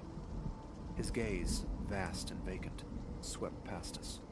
Garbled sounds escaped him. Lost. And there, beside the whispering fire, my wife Alara, my children Leo and Maya. All of us turned to statues carved from sudden ice. We couldn't know, not then, how this ragged specter heralded the unraveling of our quiet world, the descent into a primal struggle beneath the indifferent stars. Weeks of anticipation had led us here, to the heart of the Emerald Cascades. Alara and I, our son Leo, almost 13, and little Maya, barely 9. A sanctuary sought away from the clamor. 3 days unwound like silk, sun-dappled trails, the patient tug of fish on the line, firelight dancing on laughing faces, the sweet char of marshmallows. Then came the fourth dusk and the rupture. I knelt, coaxing flames brighter against the encroaching chill. Alara moved nearby, the clink of cookware a familiar comfort. Leo and Maya huddled over cards, their low murmurs swallowed by the vast silence. Then, a violent shivering in the undergrowth. Not the delicate step of deer, nor the heavy tread of bear. My hand instinctively found the cold cylinder of repellent, and out of the tangled shadows, he emerged. A man who looked sculpted from nightmare and ruin. A rasp tore from his throat. Help! He staggered towards the firelight's fragile circle. Lost. Need. Alara inhaled sharply, her arms a sudden shield around the children. I rose, measured, the canister heavy in my palm. Easy now, I managed, my voice straining for calm it didn't possess. Are you injured? What happened? A frantic shake of the head, the tangled hair flying. Days. Wandering. Can't find. Closer now. The stains weren't earth. They were old blood, dark and flaking. A fist clenched around my heart. For them, for Alara and the kids, I projected steadiness. All right, sit here, by the fire. We'll get you water. He obeyed, collapsing onto a canvas stool with unnerving speed, a puppet whose strings were cut. Alara, face bleached beneath her tan, passed me the canteen. He seized it, tilted his head back, water and spittle cascading down his chin in his desperate thirst. When the frantic gulping subsided, I asked, "Your name?" "Silas," he breathed, the name scraping raw. "Silas Vane." "Silas, what happened out there? How did you get separated?" His eyes, like agitated insects, skittered across the campsite, never landing. Hikers, friends, lost the trail. Days now. The tale felt thin, threadbare. Lost for days, yet no distant whine of helicopters, no organized search grid sweeping the slopes. And the blood. Whose, if not his own? I met Alara's gaze across the flickering flames. The same cold questions resided there. A silent pact passed between us. Vigilance. Keep the children near. Silas, I ventured, choosing my words with care. We carry a satellite phone. We can signal for rescuers. The words hung in the air, and the change was instantaneous, electric. The vacancy fled his eyes, replaced by a piercing, feral focus that turned my blood to ice. "No!" The shriek ripped through the quiet night. He sprang upright, impossibly fast. "No calls. Don't call them. They'll find me." Leo flinched. Maya whimpered, burrowing against Alara. I moved, placing myself squarely between my family and this sudden eruption of violence, my grip white-knuckled on the spray. "Who, Silas?" I kept my voice low, level. "Who's hunting you?" His gaze shot wildly into the surrounding darkness, as if seeing phantoms move among the pines. "The others," he hissed, a conspiratorial whisper freighted with terror. "The changed ones. They hunt." A chasm of dread opened within me. Not merely lost, unhinged, dangerous. And we were utterly isolated. "All right, Silas," I tried, a placating tone. "No calls then. Just sit. We'll figure something out." He seemed, for a fragile second, to subside, sinking back. Then Maya's small voice, trembling but clear, pierced the tension. "Papa, why is there red on the man?" Silas's head snapped towards the sound, his eyes locked onto my daughter. "Blood?" The word was a low growl. "Yes, blood. Had to fight. They came for me, tried to change me, but I stopped them. I won." He surged to his feet once more, hands flexing, spasming. Out of the corner of my eye, Alara, ghost pale, was inching Leo and Maya towards the dark mouth of the tent. "Silas," I called, desperate to pull his focus back. "Tell me about these others." Futile. His gaze devoured Maya, a disturbing appraisal, something akin to hunger. "Untouched," he whispered, the sound slithering. "Still pure. Not like the others. Not yet." That whisper sealed it. No more words. My arm came up, thumb depressing the trigger. A blinding orange fog engulfed his face. His scream was inhuman, a shriek of agony and rage as he clawed desperately at his eyes. "The truck! Now!" I roared at Alara.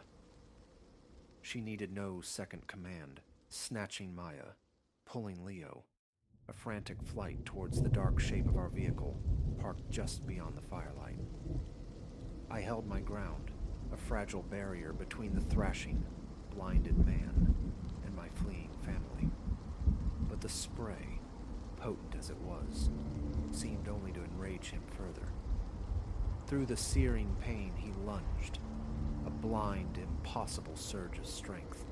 He hit me like a felled tree.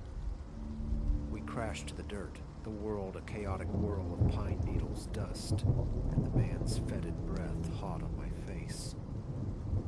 His thumbs sought my eyes.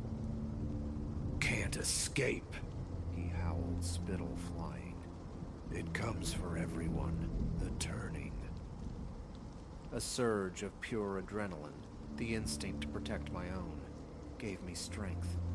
A knee driven hard into his gut, a desperate shove. I scrambled free, sprinting, lungs burning, not daring a backward glance. Alara had the engine roaring as I flung myself into the passenger seat. "Drive!" She slammed the accelerator. Tires spun, spitting gravel, the SUV lurching onto the rutted track.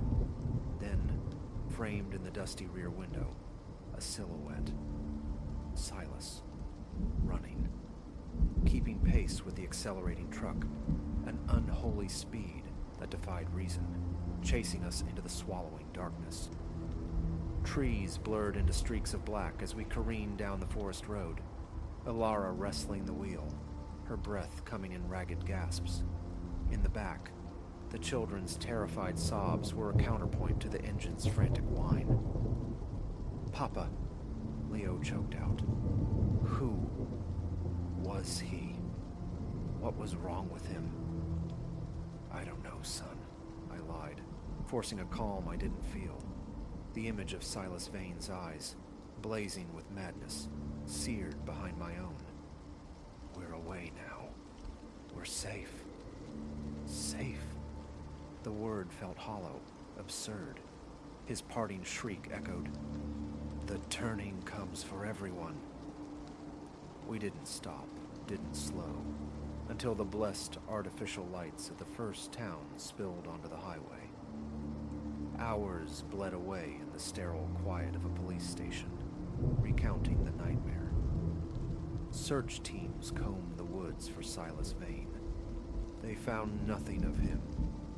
Only our ravaged campsite, the tent slashed, supplies scattered, and daubed onto the ancient bark of surrounding trees, symbols drawn in what could only be blood. We tried, afterwards, to stitch the torn fabric of normalcy back together. He was just a madman, we told ourselves. A tragic, isolated incident. Yet, in the quiet hours, when the house settles and the wind sighs outside, doubt creeps in. I see his eyes again, hear the chilling certainty in his voice. The changed ones. They hunt. Sometimes a shadow flickering at the edge of the lawn sends a jolt of pure, cold terror through me. We haven't returned to the woods. The children claim they've outgrown it, but Alara and I know the truth. That wild cathedral of green, once our refuge, now holds only the ghost of that night. And the question, persistent and cold, was Silas Vane merely insane? Or was he a prophet of some terrible dawning? Is something truly out there, shifting in the deep wilderness, waiting? And how long until its gaze falls upon us once more?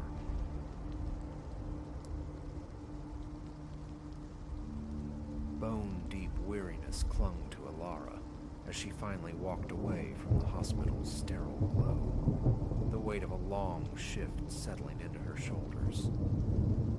Midnight had bled across Charleston, West Virginia, erasing the familiar contours of the city, leaving the roads slick and deserted. Home lay nestled somewhere beyond the city limits, accessed via a ribbon of highway that snaked through unlit, sparsely populated territory. A stretch of asphalt she usually cherished for its profound quietude. Tonight, however, that quiet felt different, brittle. She slid into the driver's seat, the familiar click of the seatbelt a small anchor in the encroaching dark. The engine murmured to life, a low thrum against the profound silence outside the cone of her headlights, which sliced through an otherwise impenetrable blackness. Radio static whispered like ghosts. Elara coaxed the car onto the highway, her focus narrowing to the illuminated path ahead, trying to shed the fatigue that felt like a physical presence beside her. Perhaps 10 minutes dissolved into the journey before twin points of light bloomed in her rearview mirror. Insignificant at first, just another traveler navigating the nocturnal emptiness. But the lights lingered, swelled, grew closer. Too close. Their glare was aggressive, a raw, white intensity that scoured the reflection, nearly blinding. Alara's initial annoyance curdled into something colder. Why tailgate on a road this vacant? She feathered the brakes, a gentle suggestion to fall back. The response was immediate, a sharp, interrogating flash of high beams. Her knuckles whitened on the steering wheel. Her pulse quickened its rhythm against her ribs. The vehicle itself remained an unseen shape behind the glare, a phantom defined only by its piercing gaze. Stay calm, she told herself. Impatient, lost, maybe. Yet, mile after mile, the lights clung, mirroring her speed, refusing to pass, refusing to recede. They were tethered to her. They were following. A thin film of sweat prickled her brow. A glance at the fuel gauge, half full, ample distance, offered little comfort. Keep driving, logic insisted. They'll turn off. But the sheer persistence, the unnerving proximity, scraped against her nerves. Abruptly, Alara decided. A narrow side road, barely more than an access track to a defunct service station, peeled off to the right. If they followed her down there... She wrenched the wheel, heart hammering a frantic beat against her sternum. In the mirror, she watched the pursuing lights hesitate, then bleed off the highway after her. A knot tightened in her stomach. Not random. Deliberate. The service station lot was a desolate square of cracked asphalt under the lonely buzz of a single functioning mercury vapor lamp. Alara pulled beneath its sickly yellow halo, killed the engine, and waited, eyes fixed on the entrance, the thud of her pulse loud in her ears. Silence descended, thick and absolute. The pursuing headlights vanished. A fragile tendril of hope unfurled. Perhaps they'd given up. Then, slowly, a car nosed into the lot, gliding to a stop several spaces away. Its own lights extinguished. Dark-tinted windows reflected the lone lamp, revealing nothing of the interior. It simply sat, engine a low, idling growl, waiting. Trapped. Her mind scrambled through possibilities, each worse than the last. Confrontation. Madness. Call someone. Who, at this hour, could possibly help out here? She remained sealed inside her car, doors locked, fingers clamped onto the wheel, her gaze locked onto the silent, watching vehicle. Seconds stretched into agonizing minutes. She fumbled for her phone, considered dialing 911. But what crime had occurred? A car was parked, waiting. Yet the certainty grew, heavy and cold. This was intentional. This was wrong. tension became unbearable. Trembling hands turned the key, the engine catching with a jolt that echoed her own frayed nerves. Alara eased the car back toward the highway, a prayer forming unspoken on her lips. Don't follow. Please, just don't follow. The moment her tires hit the main road, the prayer died. Headlights flared behind her, immediate, closer than before, practically fused to her bumper, their brilliance consuming the rearview mirror. Panic, sharp and metallic, clawed its way up her throat. What did they want? Why? Escape was the only answer. She slammed her foot down, the engine whining in protest as the car surged forward. Her eyes darted between the asphalt unfurling ahead and the blinding orbs dominating the mirror. Faster, faster. But they matched her acceleration effortlessly, glued to her shadow.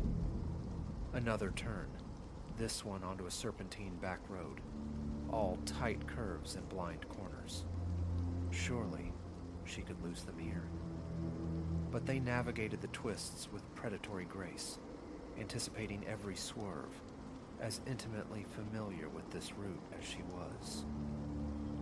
Sweat slicked her palms. Her breath came in ragged, shallow bursts. The darkness outside felt suffocating, the relentless lights burning twin afterimages onto her retinas. Ahead, almost hidden, a dirt track splintered off to the right, barely a path. Instinct took over. Alara wrenched the wheel, tires spitting gravel as she plunged off the pavement into the deeper gloom. A fleeting moment of relief. The headlights vanished behind a bend. Only the dim silhouettes of trees flanking the rutted track remained. Freedom. No.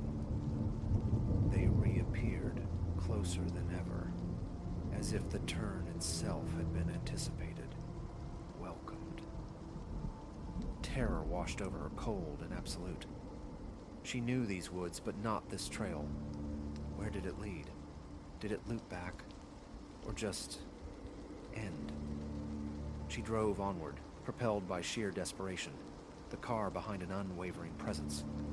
Then, abruptly, the trees opened. The track dissolved into a small, earthen clearing. Dead end. She slammed on the brakes, skidding to a halt in the center of the clearing, hemmed in by dense woods. Silence, except for the frantic pounding in her chest. Engine off, listening. The pursuing car had stopped at the edge of the clearing, its form now vaguely discernible, dark, menacing. Its headlights raked across the trees, stretching shadows into grotesque figures. Alara held her breath, watching, waiting. They didn't emerge. They didn't move. Just watched. Run. Into the pitch-black woods. Stay. A target in a cage. Slowly, agonizingly, the other car began to creep forward, inching across the dirt, closing the distance. A surge of pure adrenaline. Do something. Alara gasped, fired the engine, slammed the gear shift into reverse. Tires spun, found purchase. She twisted the wheel, swerving wildly around the approaching vehicle, then jammed the accelerator to the floor, hurtling back down the narrow track, refusing to look back. The roar of their engine pursued her, tires churning dirt, relentless, inescapable. She pushed her car to its limit, fighting the wheel on the treacherous path, knuckles bone white. Every curve, every jolt threatened disaster, but slowing down wasn't an option. Their lights still burned in her mirror, a constant, terrifying pressure. She burst back onto the main road, not easing off the speed, focused solely on distance. The headlights followed faithfully for another mile. Then, as suddenly and inexplicably as they had appeared, they winked out. Gone. Elara didn't stop, didn't slow, didn't dare look back until her own driveway lights illuminated the familiar shape of her house. She cut the engine, sitting in the sudden, profound silence, hands shaking, her entire body trembling with the residual terror. She tried to breathe, to anchor herself in the safety of home. Then, a casual glance in the rearview mirror. Her blood turned to ice. Resting innocuously on the back seat, a folded piece of paper. Small, white, foreign. With trembling fingers, she reached back, unfolded it. 4 words, scrawled in a shaky, unfamiliar hand. See you soon. She scrambled out, fumbling with her keys, bursting into the house, slamming and locking the door. The police came, listened, searched, found nothing. No trace of the car, no clue to the identity of the driver or the author of the note. Weeks have passed. The overt pursuit hasn't resumed, but the fear remains, a cold knot in her stomach. Every time Elara approaches her car, every time she slides behind the wheel, her eyes flick instinctively to the back seat, and every time headlights appear behind her on a dark road, her heart seizes, waiting, dreading the blinding glare, the silent promise of return.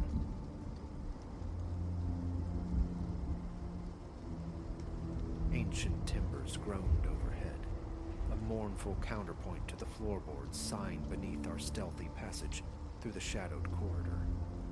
Hearts hammered, a frantic drumbeat synced to each deliberate footfall. This was meant to be our haven, Julian's and mine. A sanctuary carved out from the city's relentless clamor, a space to rediscover one another. Yet, as the unmistakable thump of heavy boots began their ascent on the main staircase, a cold certainty coiled in my gut. Our picturesque country retreat, the Whispering Pines Lodge, had morphed into a snare, and we, its unsuspecting quarry. I am Elara. What follows is the unraveling of a dream escape into a persistent nightmare, a shadow that clings even now. It began with such promise. Julian and I, we'd become ships passing, consumed by the twin tides of ambition and urban exhaustion. An advertisement surfaced. A quaint guest house tucked away in undulating hills, promising serenity. It felt like destiny, the perfect balm for frayed connections. Driving up the serpentine lane, the Whispering Pines Lodge materialized like a forgotten illustration from a Gothic romance.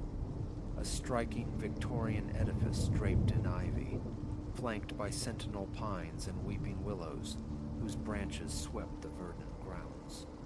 Mrs. Gable, the proprietor, a woman whose age seemed etched kindly into the lines around her eyes, met us with genuine smiles and the comforting aroma of spice biscuits.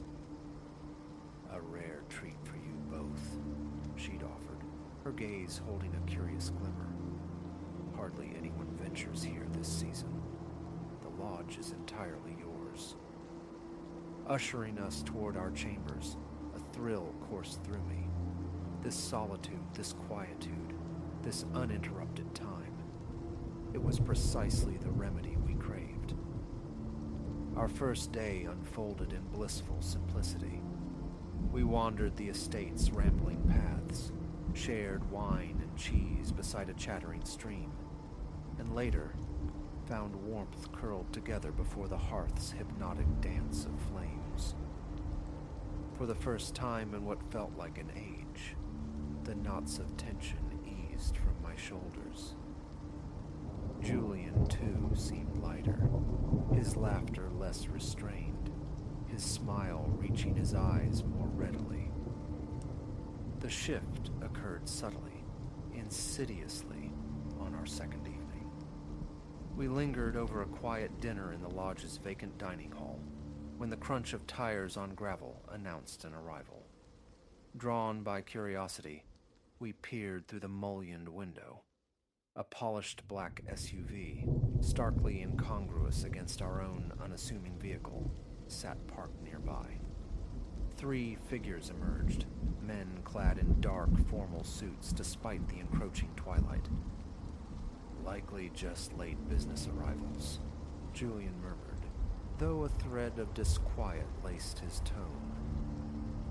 We retreated upstairs, attempting to dispel the encroaching unease.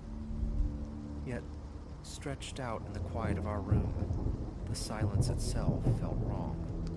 The familiar nocturnal symphony of an old house settling, the creaks, the groans, was absent, replaced by a profound, almost listening stillness.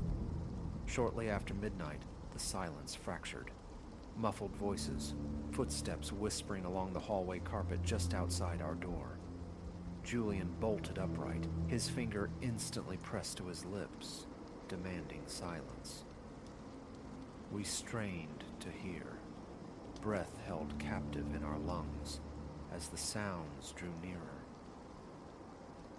"Certain this is the room?" a low, gravelly voice questioned. "Affirmative," came the clipped reply.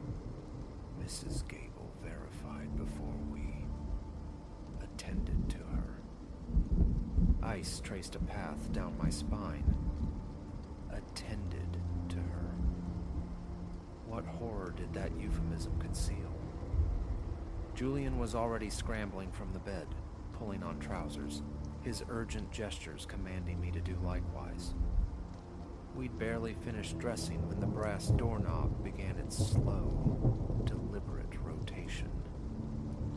Panic flared, sharp and electric, but Julian reacted instantly, jamming the room's heavy armchair beneath the knob.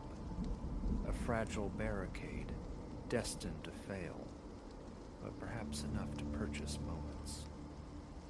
"Hey!"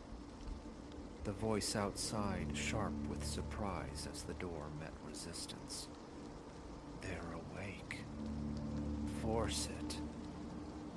The solid wood shuddered under a brutal impact. Julian seized my hand, his grip tight, pulling me toward the tall windows. Our room, blessedly, possessed a narrow balcony that skirted the building's flank. As we clambered out into the cool night air, the splintering crash of the door giving way echoed behind us.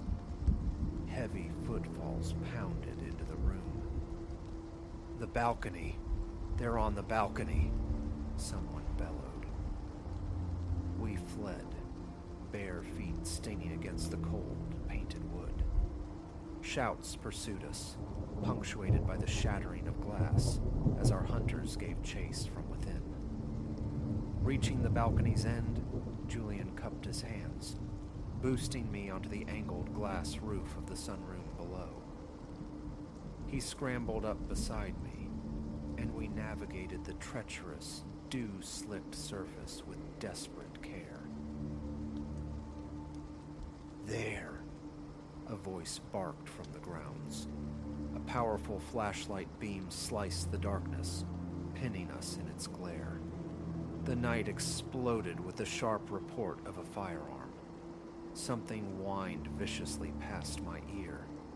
A shard of roofing tile near my foot disintegrated into dust.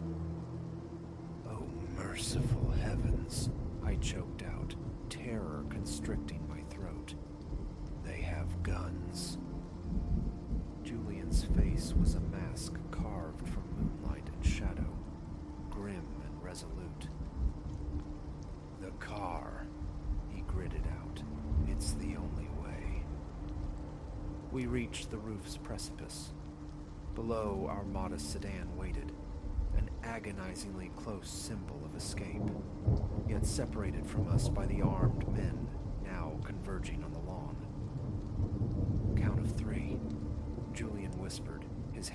crushing mine. 1, 2, 3. We launched ourselves into the void, landing with jarring force onto the soft, forgiving earth of Mrs. Gable's prized rosebed. Pain lanced through my ankle, but raw adrenaline surged, propelling me forward. We sprinted toward the car, weaving erratically as more shots cracked through the night air. My fingers trembled violently, fumbling with the keys, barely managing to slot them into the ignition. The engine roared to life just as one of the pursuers reached the driver's side. His fist hammered against the window, fracturing the glass into a spiderweb of terror. Julian slammed the gear stick into reverse, tires spitting gravel as we tore away from the lodge. In the rearview mirror's frantic glance, I saw the men scrambling toward their SUV. Who are they? I gasped, chest heaving, heart threatening to burst. Why are they after us? Julian shook his head, knuckles bleached white on the steering wheel. No idea. Police. We need the police. Now. We hurtled down the twisting country lanes, the predatory glare of the SUV's headlights periodically flooding our rearview mirror. Each time they gained, Julian would wrench the wheel, accelerating into a sharp bend, somehow maintaining a fragile lead.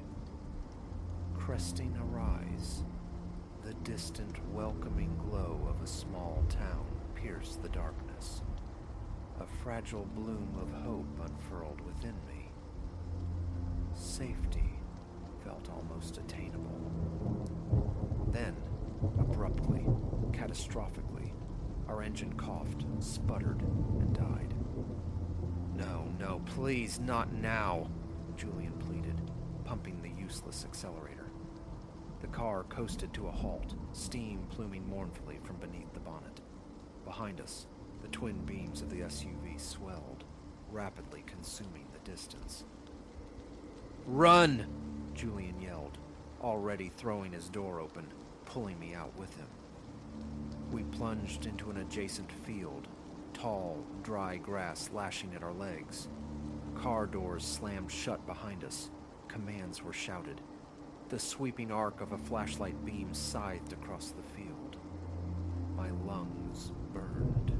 Legs felt like leaden weights. But the sounds of pursuit were a relentless goad. We stumbled upon the field's edge, where it dissolved into dense woodland. This way, Julian panted, dragging me into the concealing darkness of the trees.